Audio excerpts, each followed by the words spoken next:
Kumusta po mga maganda at mga pogi?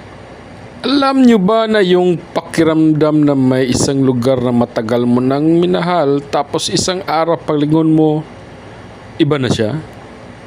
Minsan napapaisip ako, ang Cebu ba na minahal natin ay unti-unti nang nawawala sa harap ng ating mga mata?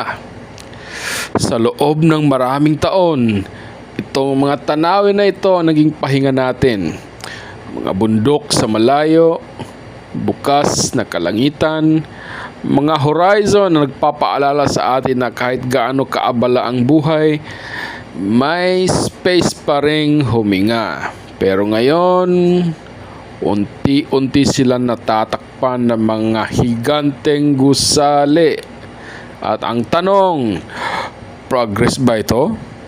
O unti-unti na tayong nasasakal ng sarili nating pag-unlad? Welcome back to the channel. Ngayon, pag-usapan natin kung paano binabago ng mga bagong high-rise developments ang ilan sa paborito nating tanawin dito sa Cebu. May isang lugar dito sa Cebu na madalas kong madaanan tuwing umaga. Dati, habang nakatigil sa traffic, makikita mo mga hanain, mga bundok sa malayo. Di man perpekto ang commute, ay konting ginhawa dahil may tanawin kang mapagmamasdan. Pero ngayong 2026, pagtingin mo sa parehong direksyon, halos puro high-rise towers na ang nakikita. Malalaking mixed-use developments, mga city within a city. Mga gusali naglalaman ng opisina, condominium, hotel, at retail spaces. Convenient? Oo. Impressive? Definitely. Pero, sapat ba ang convenience para isuko natin ang mga tanawing bahagi na ng ating pagkakakilanlan bilang mga Cebuano? Napansin niyo ba ito? Habang dumarami ang matataas na gusali sa magkabilang panig ng kalsada, parang nagiging tunnel ang dating bukas na lansangan. Hindi ito simpleng pagbabago ng view. May epekto ito sa pakiramdam natin araw-araw. May dahilan kung bakit nakaka-relax tumingin sa dagat, sa bundok o mga puno. Tinatawag ito ng ilang urban designers na visual breathing room.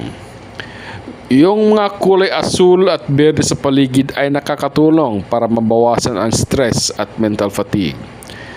Kapag napalitan ito ng sunod-sunod na pader ng salamin at konkreto, iba rin ang epekto sa ating psychological well-being. At hindi lang tanawin ang nagbabago. Nagbabago rin ang hangin. Nagbabago ang temperatura. May mga lugar na mas mainit na ngayon kaysa dati dahil sa tinatawag na urban heat island effect. Ibig sabihin, hindi lang natin nawawala ang view. Nawawala rin ang ilan sa mga natural na benepisyo ng bukas na kapaligiran. Naalala niyo pa ba yung mga weekend lookout spots kung saan pwede kang tumambay ng tahimik? Yung simpleng maupo lang at panoorin ang lungsod habang lumulubog ang araw.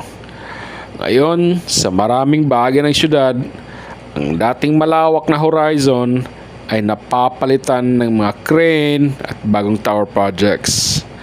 At dito, nagiging mas komplikado ang usapan.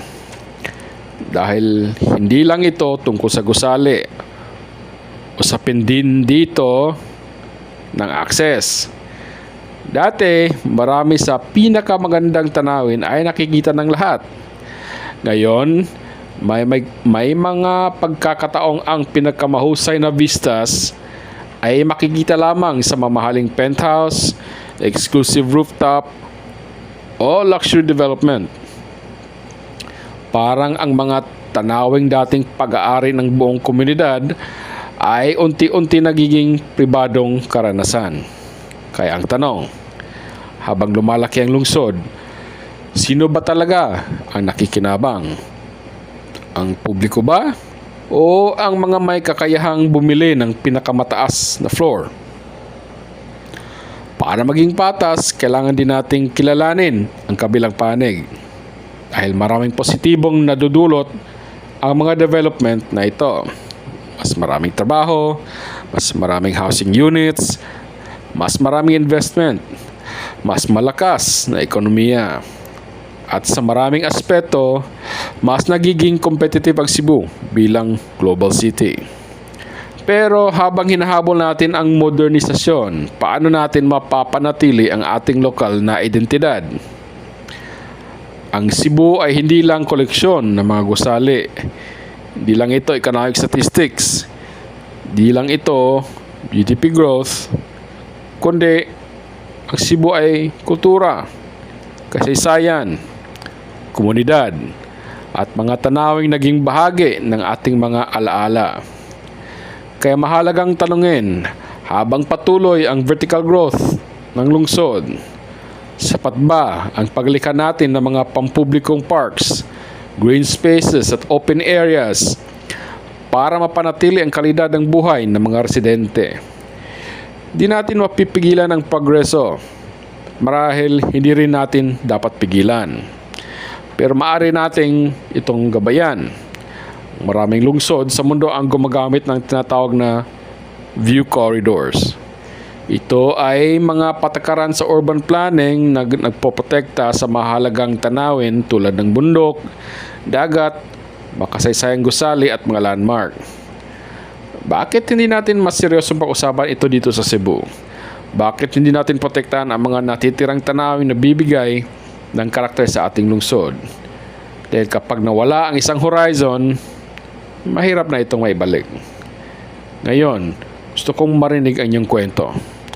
Anong paborito niyong tanawin sa Cebu na nagbago na dahil sa development? May lugar ba kayong namimiss? May bundok, dagat o skyline ba na dati ninyong nakikita pero natatakpan na ngayon? I-share ninyo sa comments. Ang tunay na sukatan ng progreso ay hindi lang kung gaano kataas ang ating mga gusali, kundi kung gaano natin napapanatili ang mga bagay na nagpaparamdam sa atin na tayo ay nasa tahanan. Kung nagustuhan ninyo ang video na to, huwag kalimutan mag-like, mag-subscribe, at i-share sa mga kapwa nating Cebuano at kapwa Pilipino. Hanggang sa susunod na vlog, ingat! Og padayon ta sa pag-amuma sa atong syudad.